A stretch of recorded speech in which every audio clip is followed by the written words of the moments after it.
या प्रत्यक्षदर्शींकडून काही माहिती या ठिकाणी दिली जात आहे। नेमकी घटना कशी घडली? पुष्पक एक्सप्रेस आधीपासूनच इथे उभी होती। आता चेन पुलिंग केल्यामुळे पुष्पक एक्सप्रेस थांबलेली होती। त्यातून काही प्रवाशांनी उड्या मारल्या, मात्र समोरून येणाऱ्या बंगुरू एक्सप्रेसनं या प्रवाशांना उडवलं। तर पाचोरा ग्रामीण रुग्णालयामधली ही दृश्य आपण या ठिकाणी पाहतोय की काही जखमींना या ठिकाणी आणण्यात आलेलं आहे। जखमी त्यांचे नातेवाईक आणि सहप्रवासी देखील सध्या पाचोरा ग्रामीण रुग्णालयात दाखल झालेले आहेत। अनेक प्रत्यक्षदर्शींनी नेमका अपघात कसा झालेला आहे, किती लोक या अपघातात जखमी झालेले आहेत या संदर्भात देखील माहिती दिलेली आहे। सध्या ही दृश्य आपण पाचोरा ग्रामीण रुग्णालयातली पाहतोय। पुष्पक एक्सप्रेस ही लखनौमधून मुंबईच्या सीएसटी कडे येत होती आणि त्यावेळेला जळगावच्या पाचोरा इथल्या पारतणे या गावाजवळ ही घटना घडली आहे। या घटनेत 10 जण जखमी झाल्याची माहिती मिळते।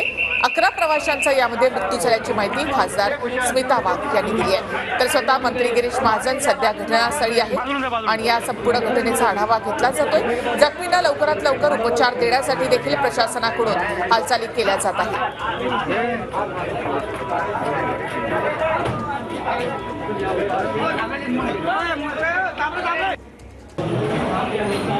लवकरात लवकर जखमींवर उपचार व्हावे यासाठी आता वैद्यकीय टीम देखील सध्या तैनात आहे।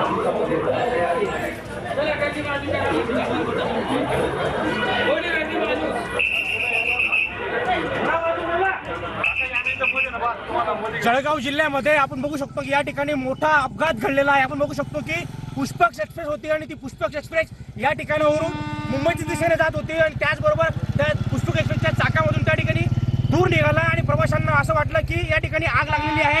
मात्र त्याच ठिकाणी ट्रेन थांबवण्यात आली होती। मात्र त्यातील काही प्रवाशांनी आपण बघू शकतो की याच ठिकाणी घाबरून ट्रेनमधून त्या ठिकाणी उड्या मारलेल्या आहे आणि त्या ठिकाणी या बाजूने कर्नाटक एक्सप्रेस त्या ठिकाणी जात होती आणि त्यामध्ये अनेकांचा जीव गेल्याची माहिती आपल्याला त्या ठिकाणी मिळालेली आहे। आपण बघू शकतो की या ठिकाणी प्रशासन पोहोचलेलं आहे आणि ज्या डेड बॉड्या होत्या त्या डेड बॉड्या त्या ठिकाणी ग्रामीण रुग्णालयामध्ये हलवण्यात आलेल्या आहे। एकंदरीत आता या संपूर्ण प्रकाराची चौकशी त्या ठिकाणी सुरू आहे। आपण बघू शकतो की याच ठिकाणी हा अपघात घडलेला आहे। आपण बघू शकतो की पाचोरा तालुक्यातील परदाडे आणि दुसाने या ठिकाणी हा अपघात या ठिकाणी घडलेला। आपण बघू शकतो की बाजूला या ठिकाणी रेल्वे रूळ आहे आणि मध्य रेल्वे या ठिकाणी आपण जर बघितलं तर मध्य रेल्वेच्या वाहतूक या ठिकाणी सुरू असते आणि याच ठिकाणी हा अपघात घडलेला आहे। एकंदरीत या अपघातामध्ये अनेकांचा जीव गेल्याची माहिती त्या ठिकाणी प्राप्त झालेली आहे। जळगावच्या परदाडे आणि माहिजी या स्थानकादरम्यान ही घटना घडलेली आहे आणि या ठिकाणी आपण जर बघितलं तर आता अग्निशमन दलाचे वाहन असेल किंवा इतर जी सर्व व्यवस्था आहे, प्रशासनाची सेवा आहे ती या ठिकाणी पोहोचवण्याचा प्रयत्न केला जातो आहे। जळगाव जिल्ह्यातल्या परदाडा स्थानकाजवळ ही घटना घडलेली आहे। पुष्पक एक्सप्रेस जात असताना त्या पुष्पक एक्सप्रेसच्या एका बोगीमध्ये आग लागल्याची माहिती पसरली, अफवा पसरली। त्यामुळे काही जे प्रवासी आहेत त्यांनी त्या गाडीतून उड्या मारल्या आणि त्यानंतर दुसऱ्या येणाऱ्या गाडीने त्या प्रवाशांना चिरडलं। आतापर्यंतची प्रशासनाची माहिती आहे की या ठिकाणी 11 प्रवाशांचा मृत्यू झाल्याची माहिती प्रशासनाकडून देण्यात आलेली आहे। तर दुसरी जी व्यवस्था आहे, जखमींना या ठिकाणून रुग्णवाहिकांचा ताफा जो होता या ठिकाणी पोहोचवण्यात आला होता आणि रुग्णवाहिका या ठिकाणून आता जळगावच्या दिशेने रवाना झालेल्या आहेत।